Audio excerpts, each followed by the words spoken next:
আসসালামু আলাইকুম। আমি ইসরাত জাহান। প্রিয় অষ্টম শ্রেণীর শিক্ষার্থীবৃন্দ, তোমাদের বলেছিলাম যে আমি একটা সিকোয়েন্স অনুযায়ী তোমাদের পাঠ্য বইয়ের সমস্ত ম্যাথগুলো সলভ করে দিব। তো পাঠ্য বইয়ের ম্যাথ সলভ করার আজকে প্রথম ভিডিও। আমি আগের ভিডিওতে বলেছিলাম ক্রয় মূল্য কী, বিক্রয় মূল্য কী, লাভ ক্ষতি কী। তো আজকে আমরা লাভ ক্ষতির একটা ম্যাথ দিয়ে শুরু করব। প্রথম দেখো, আমরা আজকে 2.1 যেহেতু শুরু করব, প্রথম ম্যাথটা দিয়ে আমরা শুরু করব। 2.1-এর প্রথম ম্যাথটা কী ছিল এখানে দেখো, একটা পণ্যদ্রব্য বিক্রয় করে পাইকারি বিক্রেতা 20% এবং খুচরা বিক্রেতা 20% লাভ করে।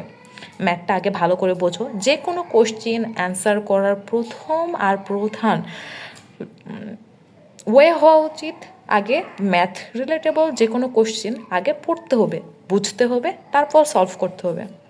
এখানে যদি তুমি ভালো করে পড়ো, এখানে কি বলছে দেখো, একটা পণ্যদ্রব্য, যে কোনো পণ্যদ্রব্য হতে পারে, তোমাকে এখানে বলে নাই পণ্যদ্রব্যটা কি, যে কোনো পণ্যদ্রব্য বিক্রয় করে, সেটা ধরো চকলেট হতে পারে, চেয়ার হতে পারে, যে কোনো পণ্যদ্রব্য হতে পারে, বিক্রয় করে পাইকারি বিক্রেতা, একটা পাইকারি বিক্রেতা 20% লাভ করছে, আবার খুচরা বিক্রেতা 20% লাভ করছে, দুইজনেই কিন্তু লাভ করছে। একটা পাইকারি বিক্রেতা, একটা খুচরা বিক্রেতা 20% করে লাভ করছে। এখানে বলছে যদি দ্রব্যটির খুচরা বিক্রয় মূল্য 576 টাকা হয়, তাহলে পাইকারি বিক্রয় মূল্য কত। দেখো, তোমাদের যখনই কোনো কিছু কোশ্চেনে চাইবে, ধরো ক্রয় মূল্য চাইছে, ক্রয় মূল্যটা সবার শেষে রাখবা, বিক্রয় মূল্য চাইছে, বিক্রয় মূল্যটা সবার শেষে রাখবা। অর্থাৎ তোমার যেই কোশ্চেনটা চাইবে, যেইটা চাবে, ক্রয় মূল্য চাক, বিক্রয় মূল্য চাক, যেটাই চাবে সেটা থাকবে সব সময় শেষে। আচ্ছা, ম্যাথটা সলভ করা শুরু করি। দেখো, প্রথমে কী ছিল, 1 নম্বর সমাধান। সমাধান সমাধান কীভাবে সমাধান করব? এখানে আমার 20% পার্সেন্টের হিসাব আছে, মানে আমাকে 100-র মধ্যে কাজ করতে বলছে। সবসময় মনে রাখবা, পার্সেন্ট মানে তোমাকে 100 টাকার মধ্যে কাজ করতে বলছে। তাহলে এখানে দেখো কি বলছে, আমি শুরুতে কি ধরবো, আমার খুচরা বিক্রেতার মূল্য, বিক্রেতার কাহিনী দেওয়া ছিল না, খুচরা বিক্রেতার বিষয়। তাহলে আমি শুরু করব যে 20% লাভে খুচরা বিক্রেতার বিক্রয় মূল্য, লাভে যদি বিক্রয় করে তাহলে কী হবে বলো তো? আমরা আগেই জেনেছিলাম যে লাভ মানেই যোগ। লাভ মানেই কি বলো? লাভ মানেই যোগ, ক্ষতি বললেই বিয়োগ। তাহলে যদি 20% লাভে খুচরা বিক্রেতার বিক্রয় মূল্য কত হবে? আমরা সবসময় 100-র মধ্যে ধরতে বলছি।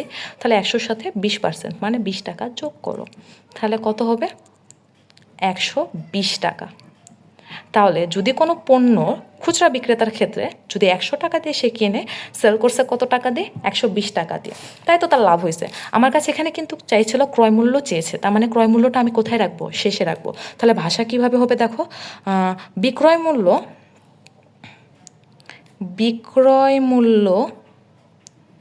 120 টাকা হলে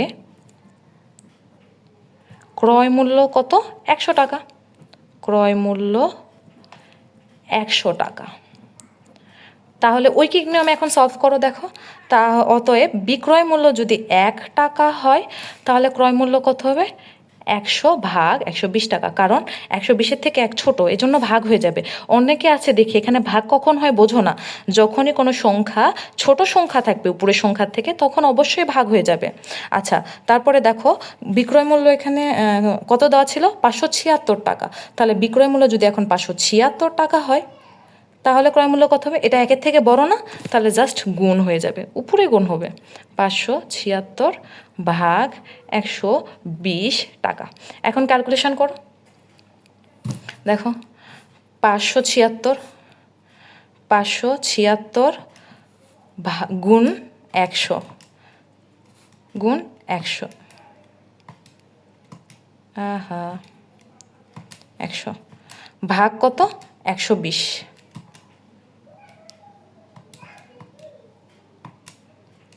কত হয়? 480 টাকা। 480 টাকা।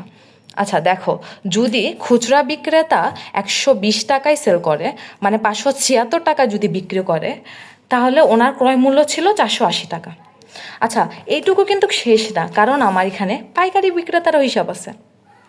আচ্ছা, একটা জিনিস দেখো, খুচরা বিক্রেতা যে টাকায় কিনছে, হ্যাঁ, কোনো খুচরা বিক্রেতা যে টাকায় কিনছে সেটাই কিন্তু পাইকারি বিক্রেতার বিক্রয় মূল্য। তার মানে আমি তোমাকে বলি, তুমি একটা কোম্পানি থেকে, ধরো তুমি একটা মেডিসিন কিনছো, আচ্ছা একটা চকলেট দিয়ে উদাহরণ দিই, তুমি একটা চকলেট কিনছো কোনো একটা কোম্পানি থেকে, কিনছো ধরো 8 টাকায়, তুমি বিক্রি করছো 10 টাকায়। আচ্ছা, তুমি যে 8 টাকা দিয়ে কিনছো, তোমার ক্রয় মূল্য 8 টাকা, কিন্তু ওই কোম্পানির কথা চিন্তা করো, ওই কোম্পানি তো বিক্রি করছে 8 টাকা দিয়ে, তাই না? তাহলে ওই 8 টাকা কি কোম্পানির বিক্রয় মূল্য? তাহলে এই যে খুচরা বিক্রেতা 480 টাকা দিয়ে কিনছে, এটা কি পাইকারি বিক্রেতার বিক্রয় মূল্য? তাহলে এখানে লিখবা যে খুচরা খুচরা বিক্রেতার ক্রয় মূল্য সমান পাইকারি বিক্রেতার বিক্রয় মূল্য, তাই না? তাহলে 480 টাকা কি হয়ে যাবে? পাইকারি বিক্রেতার বিক্রয় মূল্য। বুঝছো? এখন দেখো, পাইকারি বিক্রেতাও 20% লাভ করছে। তাহলে আবার দেখো, এখন আমরা কাজ করব কিসের? পাইকারি বিক্রেতা নিয়ে। তাহলে আবার দেখো, 20% ও লাভ করছে। তাহলে 20% লাভে পাইকারি বিক্রেতার বিক্রয় মূল্য কত হবে? সেমভাবে আমরা খুচরা বিক্রেতার বের করছিলাম, এখন আমরা পাইকারি বিক্রেতার বের করব। বুঝছো? কারণ আমার 2টা কেস দিয়ে রাখছে। পাইকারি বিক্রেতার বিক্রয় মূল্য একদম সেম আগের মতো, প্রথম স্টেপের মতো। বিক্রয় মূল্য কত হয়ে যাবে? তারও তাই হবে, তাই না? 100 যোগ 20 টাকা, 120 টাকা। এটা হয়ে গেল পাইকারি বিক্রেতার ক্ষেত্রে। আবার আমাকে কি চেয়েছে? ক্রয় মূল্য চাইছে, তার মানে আমি আবার ক্রয় মূল্য শেষে লাগবো, ঠিক প্রথমবারের মতো করে। বুঝছো? আচ্ছা, তোমাদের যদি সলভটার প্রয়োজন হয় অবশ্যই আমাকে কমেন্ট করবা, আমি তোমাদের ছবিটা দিয়ে দিব, সলভের ছবিটা। হ্যাঁ, তাহলে এখন দেখো কি ছিল, আবার দেখো বিক্রয় মূল্য শেষে রাখবো ক্রয় মূল্য। তাহলে দেখো বিক্রয় মূল্য আবার আগের মতো, বিক্রয় মূল্য যদি 120 টাকা হয়, ক্রয় মূল্য কত হবে? ক্রয় মূল্য বারবার বলতেছি, ক্রয় মূল্য চাইছে তাই আমি ক্রয় মূল্য লাস্টে রাখতেছি। তাহলে ক্রয় মূল্য কত হবে? 100 টাকা। এখন ঐকিক নিয়মে আবার যাব, তাহলে বিক্রয় মূল্য যদি 1 টাকা হলে অবশ্যই যেহেতু ছোট সংখ্যা আমার ভাগ হয়ে যাবে, তাহলে 120 টাকা। আচ্ছা, বিক্রয় মূল্য কত? এই যে দেখো, বিক্রয় মূল্য কত? বিক্রয় মূল্য পাইকারি বিক্রেতার ক্রয় মূল্য আমরা লিখেছিলাম না, 480 টাকা। পাইকারি বিক্রেতার বিক্রয় মূল্য ছিল 480 টাকা। তাহলে বিক্রয় মূল্য এখানে কত হবে? 480 টাকা হলে ক্রয় মূল্য হবে 100 গুণ 480 ভাগ 120 টাকা। এখন এটা সলভ করব। দেখো, 100 গুণ 480 ভাগ 120 কত হয়? 400 টাকা। তাহলে পাইকারি বিক্রেতার ক্রয় মূল্য কত? 480 টাকা। অতএব পাইকারি বিক্রেতার ক্রয় মূল্য, পাইকারি বিক্রেতার ক্রয় মূল্য 400 টাকা।